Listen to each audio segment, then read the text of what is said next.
షార్ట్స్కి పెడుతున్నారు, రీల్స్కి పెడుతున్నారు, ఇన్స్టాగ్రామ్లో పెడుతున్నారు, లైవ్ పెడుతున్నారు. ఇన్ని ఎక్కడ నేను వెతుక్కోను. ఇవన్నీ వెతికేటప్పటికి నేను ధ్యానంలో ఉండడం కంటే మెసేజ్లు చూసే పనిలోనే ఎక్కువ ఉండాల్సి వస్తుంది. మరి నేను అమ్మ ధ్యానంలో ఉన్నట్టు ఎలా అవుతుంది? అమ్మ ధ్యానంలో ఉండడం కోసం నేను చాలా వరకు చూసి వదిలేసా, రిప్లై ఇవ్వలేదు. ఎందుకంటే మీకు ఒకసారి రిప్లై ఇచ్చాను అనుకోండి, బట్ వెనకాల మళ్ళీ అమ్మ ఇలా ఉంది అంటే నేను తప్పుగా అనట్లే, మళ్ళీ మీరు బాధపడకండి, ఇలా ఉందని చెప్పేసి ఒక మ్యాటర్ మీద చాలాసేపు మాట్లాడాల్సి వస్తుంది.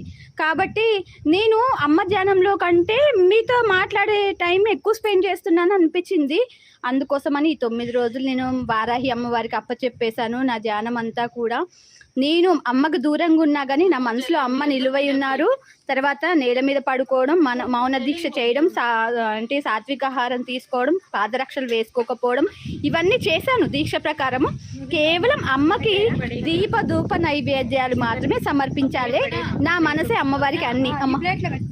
సరే, అయితే ఇక చూశారు కదా ఇప్పటిదాకా. రేపటి నుంచి మీ కోరికలు లలితమ్మ దగ్గర చెప్పబడం జరుగుతుంది తప్పకుండా. కానీ మీకు ప్రత్యేకించి చెప్తున్నాను, నా రిక్వెస్ట్, శివాని యొక్క రిక్వెస్ట్ ఏంటంటే, ప్లీజ్ దయచేసి మీరేం చేయాలి అని అంటే, ఒకటి దగ్గర మీ మెసేజ్ అంటే మీ కోరిక ఏంటనేది పెట్టాలి అక్కడ, సరేనా? ఇన్ని రోజులు అక్క వందల వేల మెసేజ్లు పెడుతున్నాము, మీరు రిప్లై ఇవ్వట్లేదు, మావి చదవబుద్ధి కావట్లేదా, చెప్పిన వాళ్ళే చెప్తున్నారు, మా కోసం చెప్పట్లేదు మీరు అని చెప్పేసి బాధపడ్డారు కదా.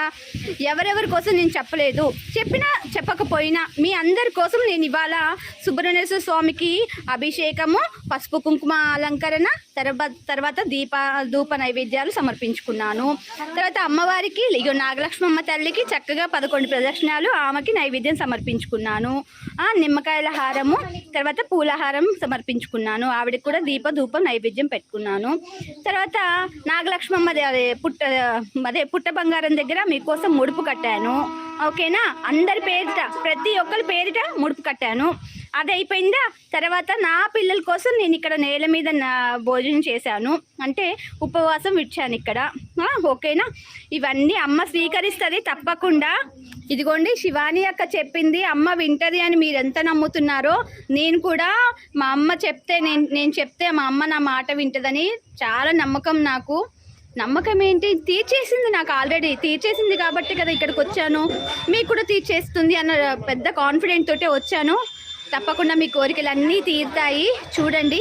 సరే, రేపు నేను ఇక ఇక్కడి నుంచి మా కిట్టు వాళ్ళ ఇంటికి వెళ్ళేసి అక్కడ కాసేపు ఉండి మళ్ళీ గుడికి వెళ్ళి ఇంటికే వెళ్ళాలి. అక్కడ డైరెక్ట్ వాళ్ళ ఇళ్ళకి వెళ్ళకూడదు అని చెప్పకండి, అమ్మ ఇక్కడ ఉంది, నాకు వెళ్ళొచ్చు. ఎందుకంటే మళ్ళీ నేను ఇంత దూరం రాను కదా, మళ్ళీ నాగుల చవితి టైంలో వస్తాను.